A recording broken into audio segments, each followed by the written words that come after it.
For thousands of years, humanity had wondered if they were alone in the universe. Stories, myths, and scientific theories all circled around the question, but no real answer had ever come. That changed in a single moment when the stars themselves seemed to open their gates.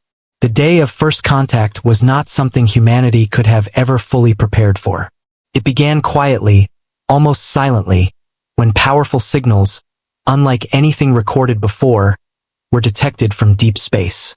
At first, many scientists thought it was just interference or a natural phenomenon, but soon it became clear. These signals carried structure, patterns, and finally, a language. Something was speaking to Earth. When the world's governments confirmed it was real, the news spread like wildfire. Humanity reacted with a mix of fear, excitement, and disbelief.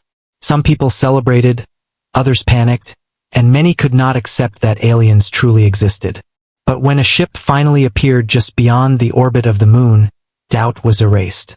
It was enormous, far larger than anything humans had built. It was not sleek or smooth like in movies, but complex, strange, and alive with lights and energy fields. Earth had made its first contact with the Galactic Council. The Council was not a single species but a collection of many alien civilizations, bound together by politics and trade. They had been watching humanity for a long time, silently observing as humans discovered fire, built cities, split the atom, and reached into space. To them, Earth was young, reckless, and primitive, but also interesting. Now they had decided it was time to speak, to bring humans into their fold. When the first meeting was arranged, Earth sent its representatives aboard a human-built shuttle, escorted nervously by fighter jets. The alien ship allowed them inside, and what they saw would remain engraved in their memories forever. The chamber was enormous, filled with beings of different shapes, colors, and forms. Some floated, some crawled, some stood tall on thin legs, while others were barely visible behind shimmering energy shells. They all turned their eyes, or whatever they used for seeing, toward the humans who entered.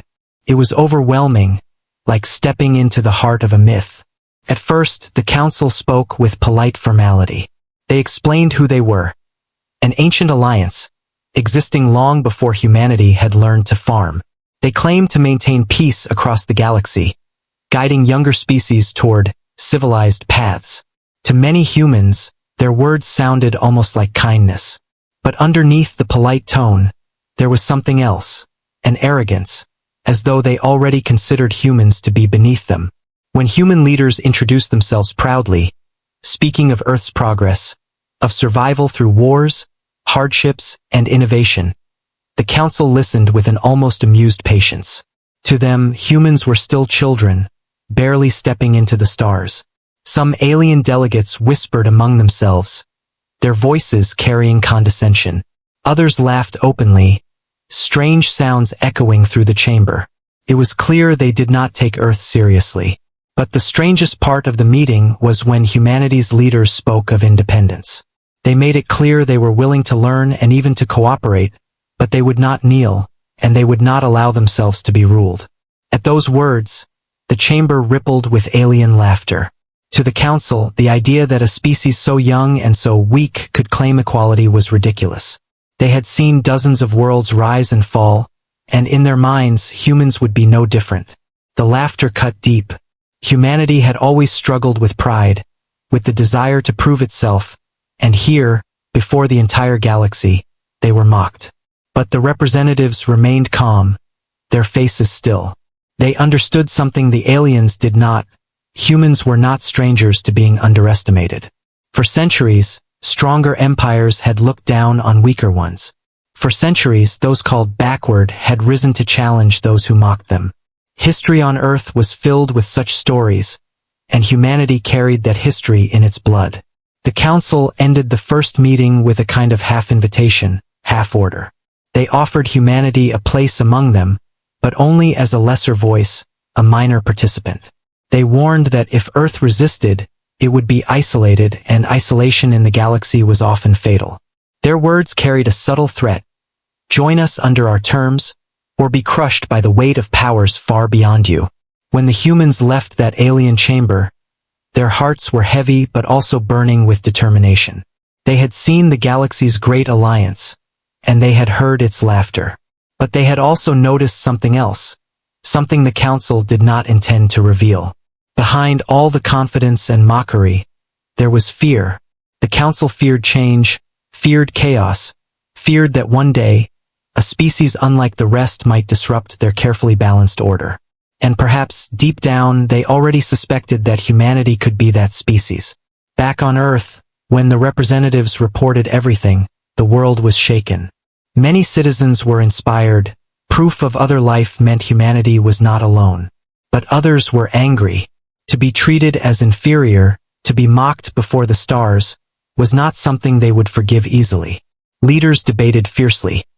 Should Earth bow to survive, or stand proud even if it risked destruction? The arguments spread like fire, touching every nation, every colony, every corner of human space. In the end, one thing became certain. Humanity would not allow itself to be laughed at forever. They would learn, they would grow, and they would prepare. The Council thought Earth was bluffing when it spoke of strength, but humanity knew the truth. They had faced impossible odds before, and each time they had endured. This was not the end of first contact. It was only the beginning of a storm the Council could not yet see. The days after first contact were full of noise, arguments, and endless discussions. Humanity had finally met the Galactic Council, and instead of being welcomed as equals, they were treated as children. The Council had laughed at Earth's pride, and now, the consequences of that meeting began to unfold. On Earth and in human colonies across the solar system, people debated fiercely. Some said humanity should accept the Council's terms, join them quietly, and slowly climb up their ranks.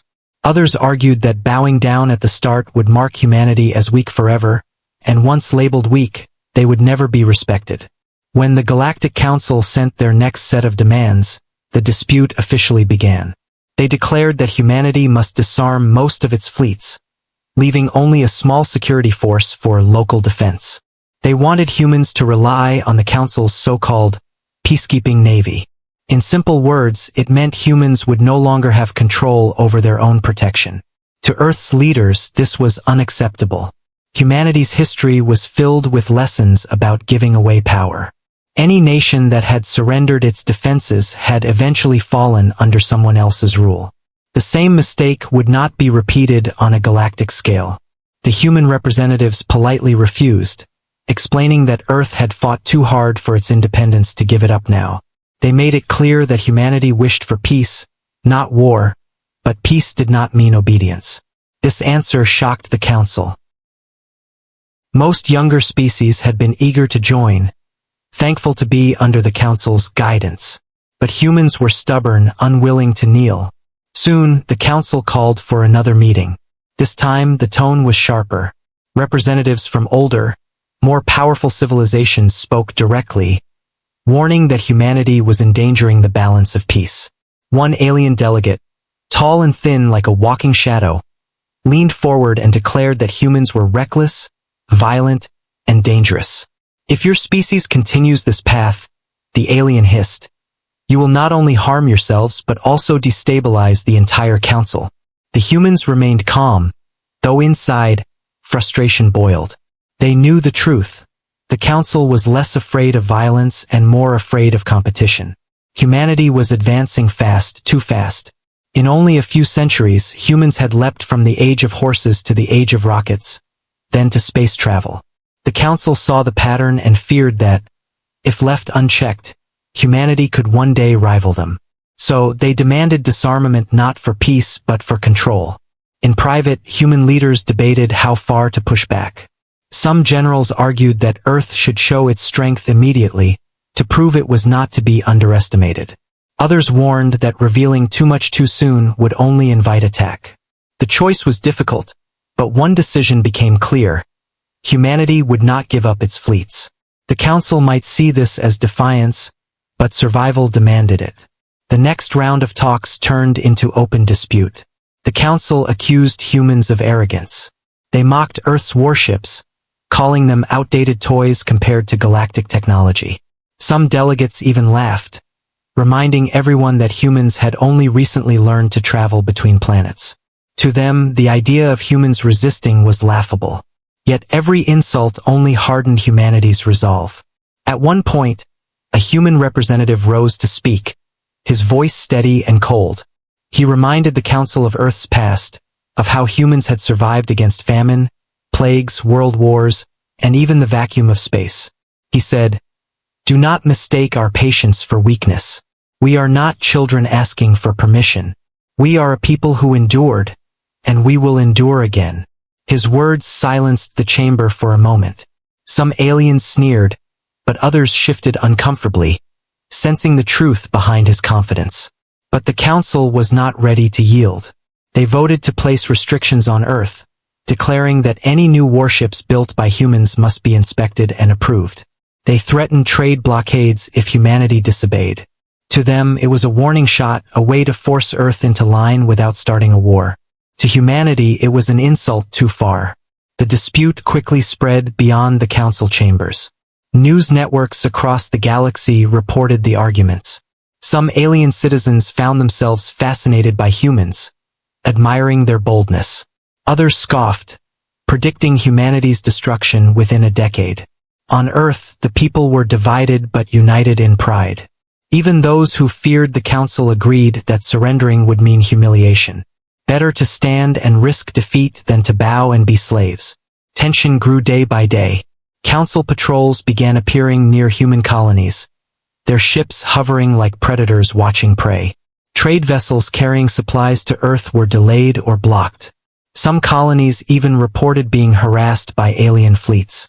It was not war, not yet, but it was a clear signal. Obey or be crushed. Human fleets responded cautiously, shadowing the council patrols but not engaging. Every encounter was tense, with captains' fingers hovering over weapons systems, knowing one wrong move could start a galactic conflict. In those moments, the council believed they had the upper hand, convinced that humanity would eventually bow. But what they failed to see was the patience behind humanity's silence. The so-called bluff was not weakness, it was waiting for the right moment. The dispute had become more than just about fleets or trade. It was now a test of will, a battle of pride between an ancient council and a young species refusing to bend. The council thought they had seen this story before, with other species who had tried to resist and failed. But this time, the ending would be different. Humanity was not like the others. As the arguments stretched on, one thing became certain. A storm was coming. The council believed they could pressure Earth into submission. Humanity knew the truth. They were not bluffing, and when the time came, the galaxy would discover just how serious humans could be. The dispute with the Galactic Council had reached a boiling point. Humanity had refused to disarm, and the Council, in return, had begun to tighten its grip. Trade restrictions grew harsher, patrol fleets appeared more often near human colonies, and the voices of alien delegates became more insulting each day. Still, Earth did not bend. But Earth's leaders also understood a dangerous truth. The galaxy now believed humans were weak. The Council laughed openly, calling Earth's resistance a childish tantrum. It was clear that words alone would not change anything. Humanity had to show strength. And so came the great gamble, the bluff. In a meeting that would later be remembered in history, humanity's leaders stood before the council and declared that Earth had weapons unlike anything in the galaxy. They said humans had developed technologies powerful enough to tear apart entire fleets, weapons so destructive that no power could challenge them. They warned the council, push humanity too far, and the consequences would shake the stars themselves. The chamber erupted with laughter. To the alien delegates, it was the most ridiculous claim they had ever heard. Humanity was a young species, barely a child compared to civilizations that had mastered interstellar travel for thousands of years. The idea that Earth could hold some secret, galaxy-shattering weapon was laughable. One alien representative even stood and clapped mockingly, his voice dripping with sarcasm as he said, "Tell us, little humans, did you build these weapons out of your scrap metal rockets?" The chamber roared with amusement, but not everyone was laughing. A few silent faces in the council chambers, from smaller and weaker species, did not join in the mockery. They had seen humanity's stubborn eyes, the steady voice of their representatives, and the calm way they spoke of destruction. To those few, it did not feel like an empty boast. It felt like a warning, a dangerous one. On Earth, the declaration spread like fire. Some people were inspired, feeling proud that their leaders had dared to stand strong before the galaxy. Others were terrified, whispering that humanity had just painted a target on itself. If the Council truly believed the bluff, they might decide to strike first to eliminate the threat. But the leaders of Earth remained firm. They knew the risk, but they also knew that history had always rewarded the bold. If they showed weakness now, humanity would forever be dismissed as irrelevant. The Council, however, was convinced it was all a lie. They began to mock Earth publicly, broadcasting their speeches across the galaxy. News networks carried headlines like, "Primitive species pretends to have superweapons," and "Earth's empty threats make the Council laugh." To the wider galaxy, humanity became a joke. Some even called them the bluffing species. The Council believed the matter was settled. Earth had revealed its desperation, and soon it would either fall in line or be crushed. But what the Council did not understand was that humanity had never truly expected them to believe. The bluff was not just for the Council, it was also for themselves. Humanity needed the courage to stand tall, even when mocked, even when underestimated.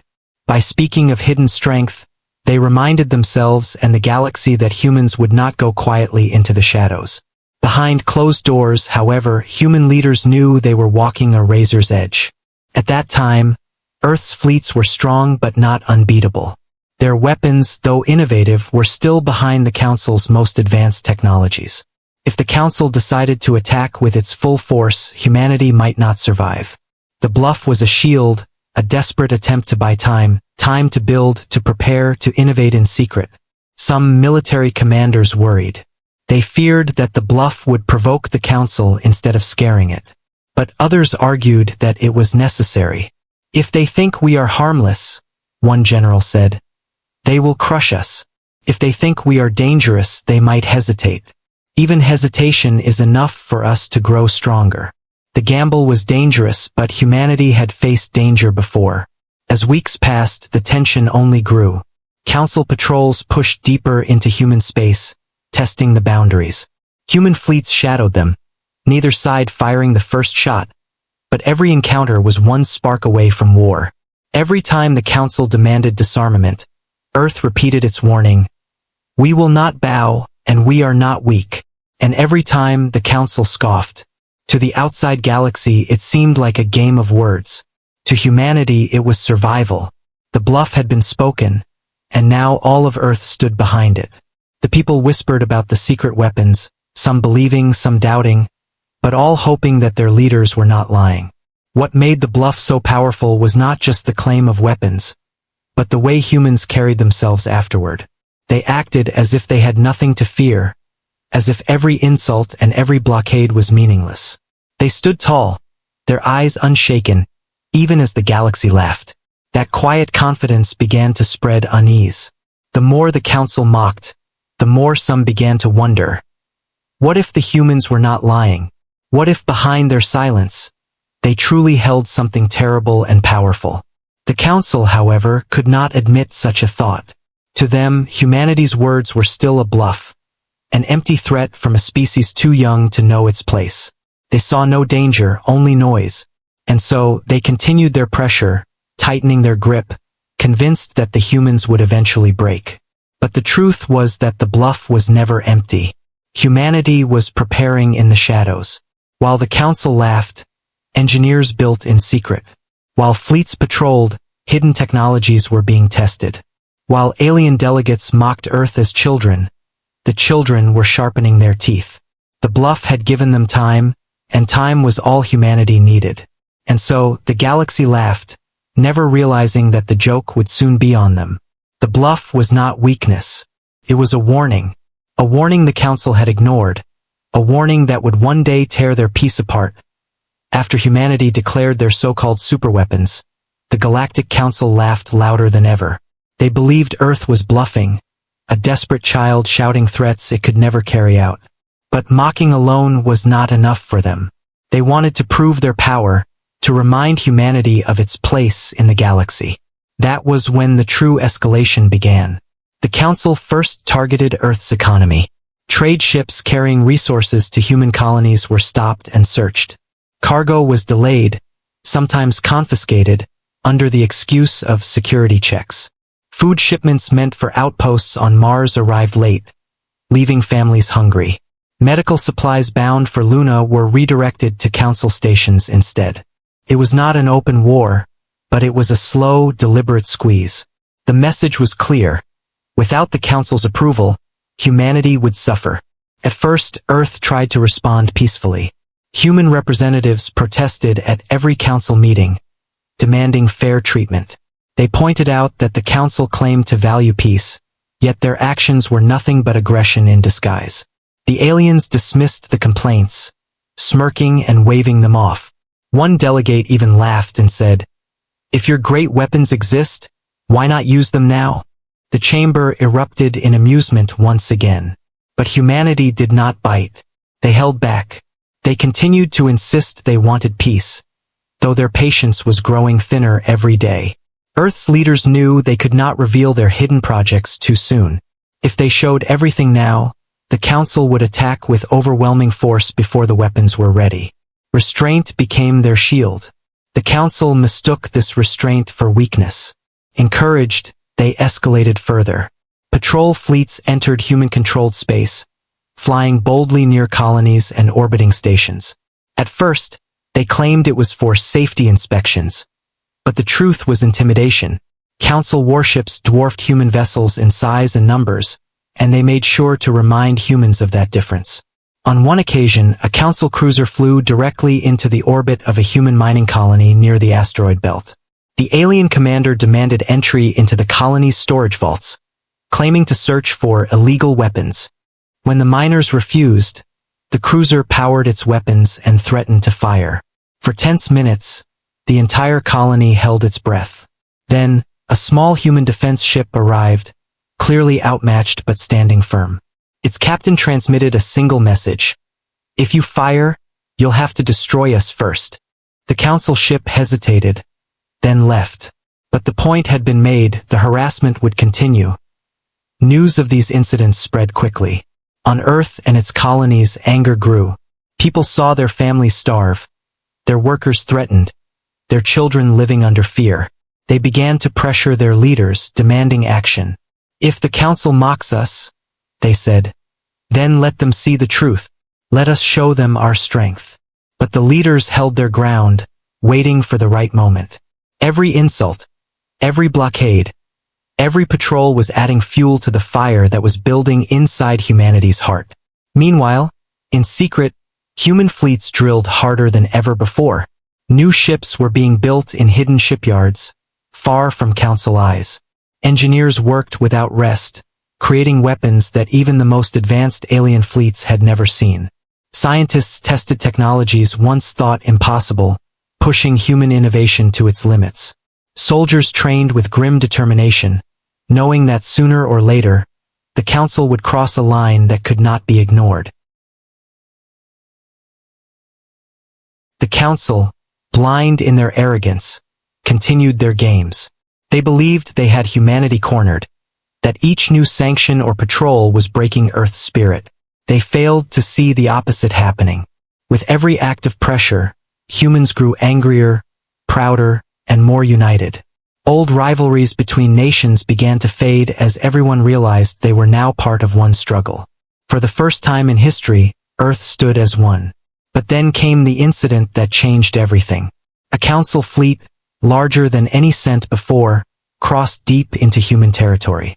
They claimed it was a routine peace patrol, but their path took them dangerously close to Earth's home system. Human defense ships shadowed them, tense and silent, ready to respond. For days, the two fleets danced across the void, weapons armed but unfired. One mistake could have meant the start of war.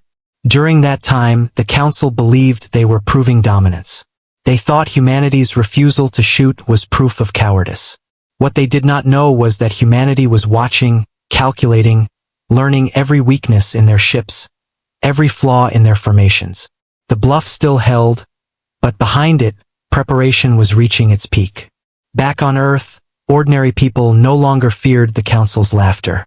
Instead, they began to laugh back. "Let them mock," some said. "They think we are weak, but they don't know us." Others whispered that the day would come when the galaxy's laughter would turn into screams. The tension was unbearable, but so was the determination. The Council had escalated their harassment to its highest point. They believed they were breaking humanity's pride. In truth, they were forging it into something unshakable. Humanity had endured the blockades, the patrols, the insults, and the threats. The Council thought the bluff was empty, but in their arrogance, they had given Earth exactly what it needed: time. Time to prepare, time to sharpen their hidden weapons, and time to unite. The escalation was no longer just about trade or fleets. It had become personal.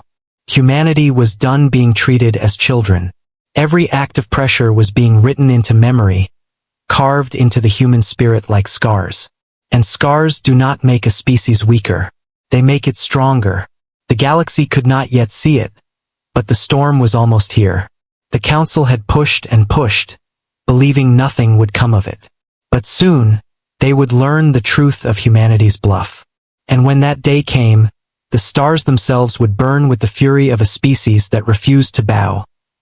The pressure from the Galactic Council had reached its peak. For months, humanity endured blockades, constant patrols, and endless insults. The Council believed they were tightening a noose around Earth, waiting for the moment humanity would finally collapse under the strain. But instead of breaking, humanity grew more stubborn. That stubbornness, however, pushed the galaxy closer to a disaster that could no longer be avoided. The breaking point came suddenly, without warning. A Council fleet, larger and more aggressive than any before, crossed directly into the Sol system. It was a bold and dangerous move. For years, they had sent patrols near human colonies, but they had always stopped short of Earth's heart. This time, they wanted to prove absolute dominance. Their message was clear: "We can enter your home whenever we want, and you cannot stop us." When the alien warships appeared on Earth sensors, alarms rang across every station and colony. Human fleets scrambled to intercept, but the Council fleet ignored all warnings. They moved slowly, arrogantly, as if daring humans to fire first. Earth's leaders knew what was happening. If they attacked, the Council would claim that humans had started the war. If they stayed silent, they would look weak. It was a trap either way. The tension grew unbearable when the Council ships passed near a civilian transport line. Thousands of ordinary people were traveling between Mars and Earth, families and workers who had nothing to do with the political games. The Council ships deliberately cut across their path, and in the chaos, one of the human transports collided with a blockade. The alien commander gave a cold order, and before anyone could react, the Council fleet opened fire. In a matter of minutes, hundreds of civilians were dead. Ships carrying children, workers, and ordinary families were torn apart like paper. The humans watching from nearby defense stations could only stare in horror. They had seen harassment before, but never open slaughter. The Council claimed it was an accident, blaming human recklessness, but no one on Earth believed those lies. The blood of their people had been spilled, and there was no forgiveness left. When news reached Earth, the shock was overwhelming. Grief turned quickly into rage. Cities held mass funerals. Faces filled with anger appeared on every screen. The images of burning ships and lost families spread faster than any message in history. Across colonies and nations, the people cried out together, "No more waiting.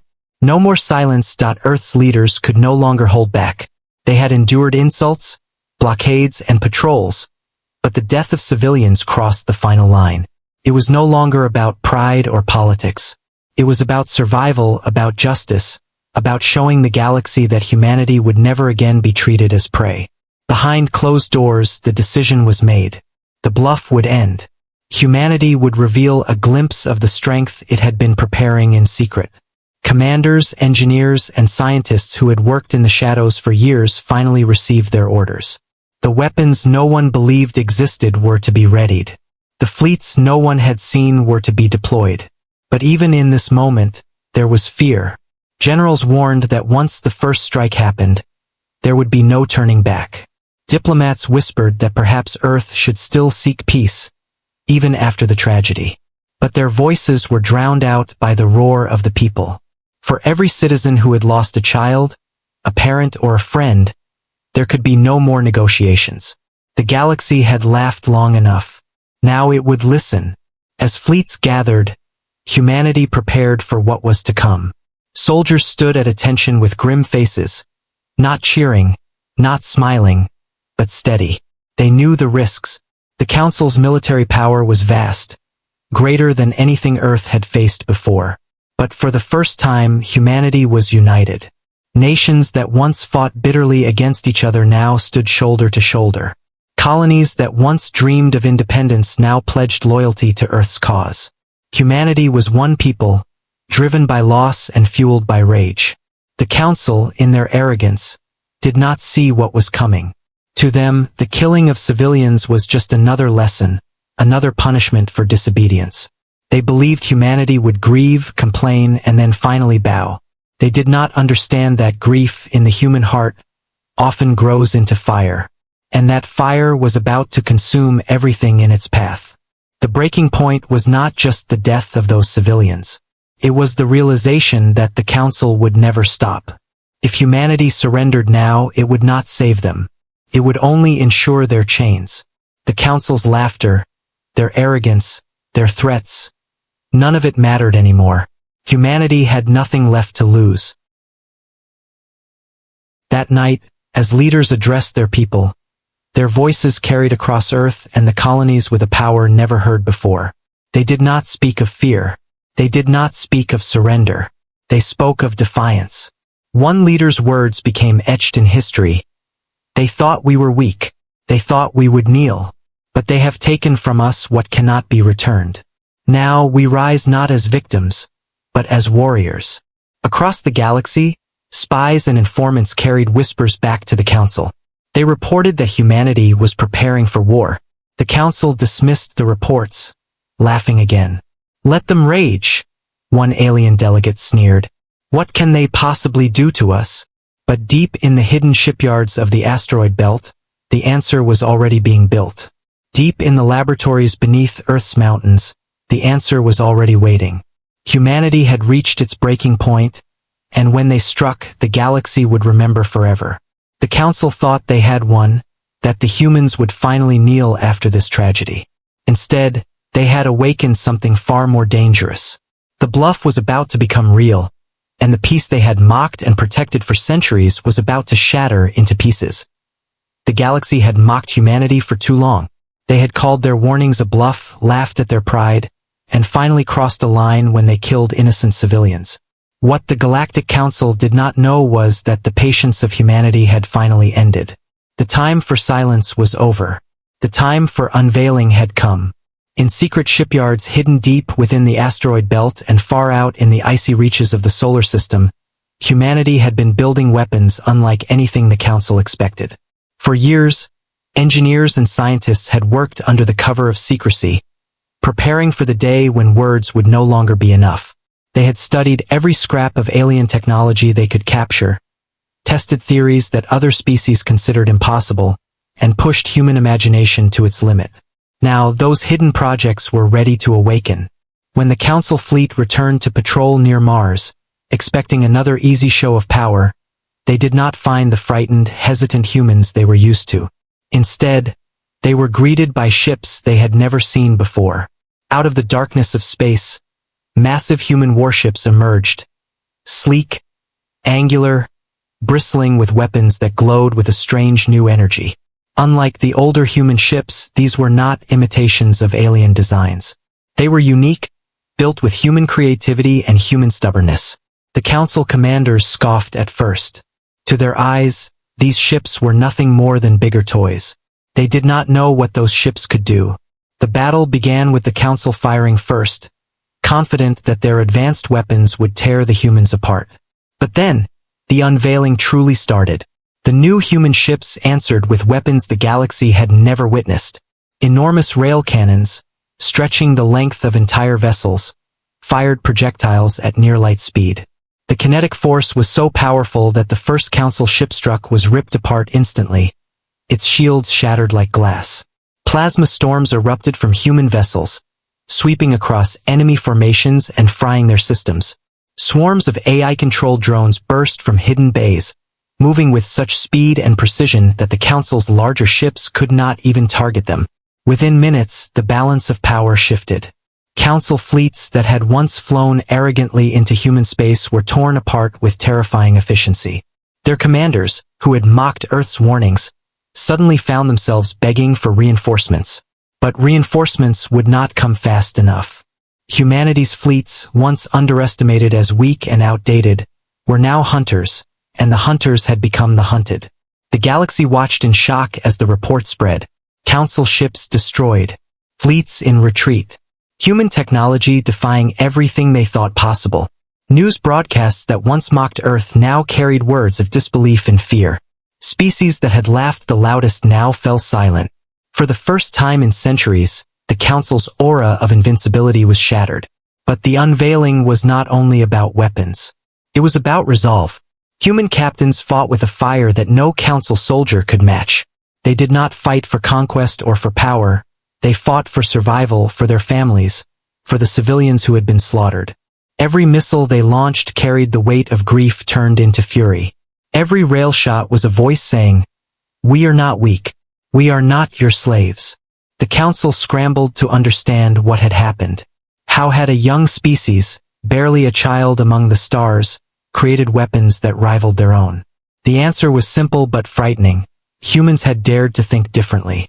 Where the Council clung to tradition and old technology, humanity experimented, took risks, and turned desperation into innovation.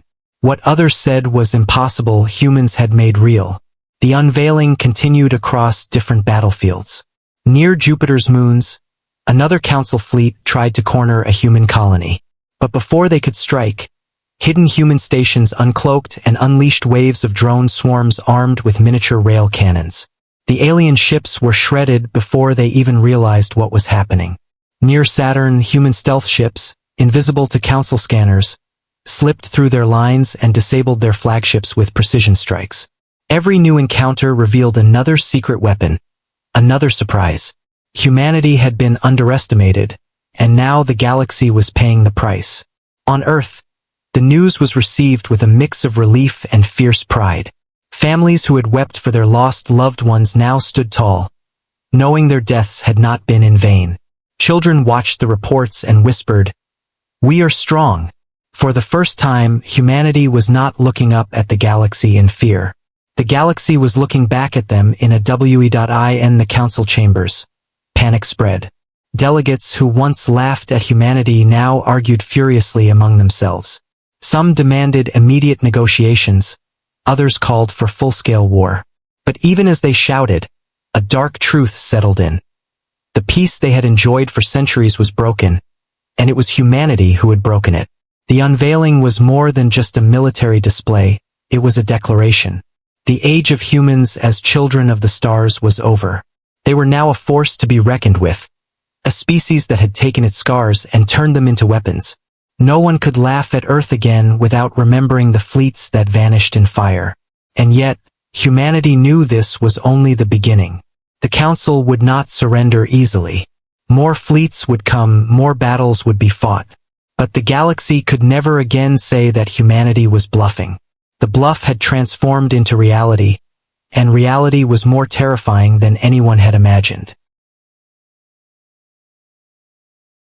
The night sky above Earth seemed different after the unveiling. It no longer felt like a prison of stars controlled by others. It felt like an open battlefield, one where humanity had finally claimed its place. The Council's peace was shattered, and humanity had shown the galaxy that they were not to be underestimated. The laughter of the Council was gone. In its place, there was silence, and in that silence, humanity's voice rang louder than ever. We warned you. We were never bluffing. The galaxy had always lived under a fragile balance. The Galactic Council, with its fleets and its laws, had created a kind of peace. It was not a fair peace, nor was it kind. It was a peace maintained by fear, where weaker species obeyed, and stronger ones enforced. For centuries, this system had worked. But now, because of humanity, that peace was broken forever. The Council had thought that Earth was only bluffing, that humans were loud but powerless. They believed threats from such a young race could never harm the order of the galaxy. But when human warships unveiled their hidden strength, when entire fleets of the Council were destroyed within hours, the illusion of control cracked like fragile glass. What followed was chaos. In the Council chambers, the delegates screamed at one another. Those who had pushed hardest for punishing Earth now tried to distance themselves from the disaster. Some species demanded immediate surrender to humanity, fearing that their colonies would be the next target. Others, too proud or too blind, insisted on revenge. They argued so fiercely that their voices echoed through the great halls, but none of them could agree. For the first time in living memory, the Council was divided, its unity broken. Meanwhile, across the galaxy, the news of humanity's victory spread like wildfire. To oppressed species, the humans became heroes. People whispered, "If the humans can fight back, maybe we can too." Small rebellions began to stir in colonies where the Council had ruled with cruelty. Soldiers who had once served the Council without question now hesitated, wondering if they were on the losing side of history. The order of the galaxy was unraveling, thread by thread. On Earth, there was no celebration, only grim determination. Humanity knew what they had done. By striking so hard, by revealing their power, they had destroyed any chance of going back to how things were before. There would be no more cautious negotiations, no more pretending to be harmless. They had shattered the Council's peace, and now the galaxy was entering a storm. Yet the people of Earth did not regret it. For too long, their dead had gone unavenged. Now the galaxy finally understood their strength. In space, the fighting did not stop. Skirmishes broke out near trade routes, mining colonies, and border worlds. Council fleets tried to regroup, but every time they gathered, humans struck with precision. The war had spread, and there was no controlling it anymore. What had once been a galaxy ruled by a single voice was now a place of fear, anger, and uncertainty. Some Council species tried to sue for peace, but they were too late. The humans would not forgive so easily. Every diplomat that came forward was met with cold, sharp words. Humanity demanded justice, not empty promises. The Council had laughed when Earth begged for mercy. Now Earth would not be the one begging. The cracks in the Council grew wider. Alliances broke apart. Old rivalries reignited. Species that had once bowed their heads began rising up, inspired by the humans' defiance. The Council's fleets were stretched thin, trying to crush rebellions while also fighting against humanity. For the first time, the rulers of the galaxy realized they were not untouchable. But perhaps the most terrifying part was not the weapons humanity had unveiled. It was the resolve behind them. Other species fought wars for conquest, for power, or for resources. Humans fought for survival, for freedom, for the right to exist without chains. That kind of determination could not be measured by numbers or fleets. It was something deeper, something the Council had never faced before. On distant worlds, stories of human victories were told in hushed voices. Farmers on alien planets carved the symbol of Earth into their walls as a sign of hope. Soldiers trapped in cruel service to the Council dreamed of deserting and joining humanity's side. Every tale of defiance spread like a spark, and soon the galaxy was burning with rebellion. In the Council's grand halls, the leaders could only watch as their empire collapsed around them. They had built their power on fear, but now they were the ones afraid. The laughter they had once shared when mocking humanity was gone. In its place was silence, heavy and suffocating. The peace they had once been so proud of was shattered, and it was shattered beyond repair. Human fleets continued their advance. Every battle was a message, every victory a reminder. Earth was not bluffing. Earth was here to stay. Humanity had claimed its place among the stars with blood and fire, and nothing could erase that. The galaxy, once orderly under the Council's iron hand, was now a place of chaos and change. For ordinary humans, life was filled with both fear and pride. Families mourned those who had been lost in battle, but at the same time, They stood taller knowing their sacrifices had meaning. Children grew up hearing stories of bravery, of captains who faced impossible odds and won. The night sky, once filled with fear of alien ships, was now a battlefield where humanity's flag flew boldly. And yet, beneath the pride, there was also unease. Humanity had proven its strength, but at what cost? The galaxy was breaking apart, and no one could predict what would come next. Would Earth rise as a new leader, or would they drown in the storm they had unleashed? The answer was uncertain. But one thing was clear. The Council's peace was gone forever. Humanity had shattered it, and in doing so, they had changed the galaxy's future. No species could ignore them anymore. No ruler could dismiss them. The humans had forced the galaxy to see them, to respect them, and to fear them. The bluff was over. The laughter was gone. The galaxy stood trembling on the edge of a new age, and at the center of it stood humanity, scarred, determined, and unstoppable. The war had changed everything. The galaxy that once followed the strict order of the Galactic Council now stood broken and uncertain. The old rulers who had laughed at Earth's warnings were now silent, hiding in fear as their power crumbled. Humanity, once considered weak and unimportant, had proven stronger than anyone imagined. What came next was no longer war alone.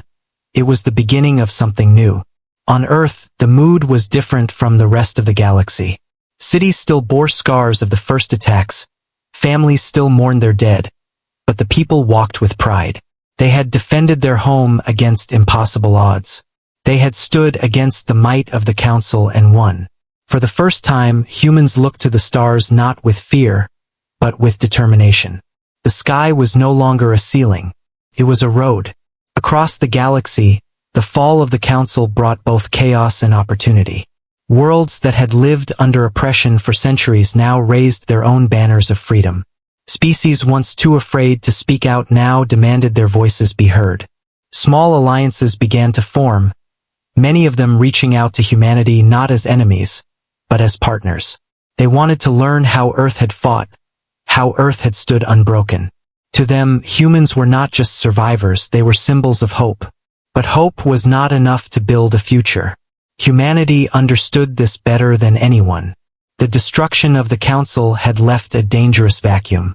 Without order, the galaxy could fall into endless wars between species. Pirates, warlords, and opportunists already began to rise, seeking to take advantage of the chaos. Earth's leaders knew they had to act quickly, not only to protect their own people, but to shape the galaxy's new path. Human diplomats traveled to distant worlds, not with threats, but with offers. They promised trade, cooperation, and mutual defense. Instead of ruling through fear, they tried to build trust. It was not easy. Many species still remembered Earth's fury, the fleets destroyed, the battles that shattered the Council. Some saw humans as liberators, while others saw them as dangerous conquerors waiting for their chance to dominate. Trust had to be earned, and it would take time. In the meantime, humanity strengthened its defenses. Shipyards worked day and night, building new fleets. Colonies expanded, pushing humanity further into the stars. They knew that even though the Council was broken, danger still lurked. Old enemies could rise again, and new ones could appear. But this time, Earth would not be caught unprepared. Among ordinary people, there was a new feeling in the air. For centuries, humanity had looked at itself as small, as just one species on one small planet. But now, children grew up hearing stories of human courage among the stars. They learned not only about Earth's oceans and forests, but also about distant worlds where humans now lived and thrived. A new identity was forming. Humans were no longer just people of Earth. They were people of the galaxy. The change was not only in humans. Other species began to change as well. Aliens who once feared the Council now saw humanity as proof that no power was absolute. Many came forward to form bonds of friendship, learning Earth's languages, sharing their own knowledge, and building communities together. For the first time, there was the possibility of a galaxy not ruled by fear, but built on cooperation. Still, the memory of war remained. Many humans carried deep anger, remembering how the Council had mocked their suffering. Some argued that Earth should rise as the new ruler of the galaxy, to prevent anyone else from ever threatening them again. Others warned that this path would only repeat the Council's mistakes. The debates were fierce, but one truth remained. Humanity could no longer be ignored. On the ruined capital of the former Council, a meeting was held. Representatives of dozens of species, large and small, gathered under a temporary dome built where the Council's great hall once stood. This time, there was no single voice commanding the rest. Instead, all listened as a human ambassador stood before them. The words spoken were not about conquest, but about rebuilding.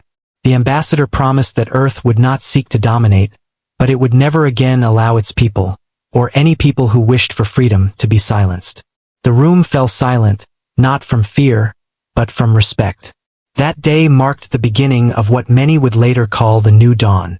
The galaxy was still wounded, still uncertain, but it now had a chance to grow into something different. The humans had shattered the old peace, but in its place, they offered a new vision, not of chains and control, but of strength shared and freedom protected. Back on Earth, life slowly began to feel normal again, though normal was now different than before. Farmers worked their fields, children played in parks, scientists looked to the stars, but everything carried a deeper meaning. Every small act of life was proof that they had survived, that they had endured, and that they had earned their place among the stars. The night sky was no longer a place of dread. Families pointed out constellations, not with fear of alien fleets, but with pride, saying, "Out there, humanity walks free." The sacrifices had been heavy, but they had not been in vain. Humanity had taken its first steps into a larger destiny. The galaxy would never forget the moment when humans proved they were not bluffing. The laughter of the Council had been replaced by silence, and from that silence, a new age was born. Humanity stood at the center of it, not as rulers, not as slaves, but as equals, ready to face whatever future awaited them. And so, the story of Earth was no longer just about survival. It was about leadership, about courage, about daring to rise when no one believed they could. The new dawn was here, and humanity's place in the galaxy was forever secured.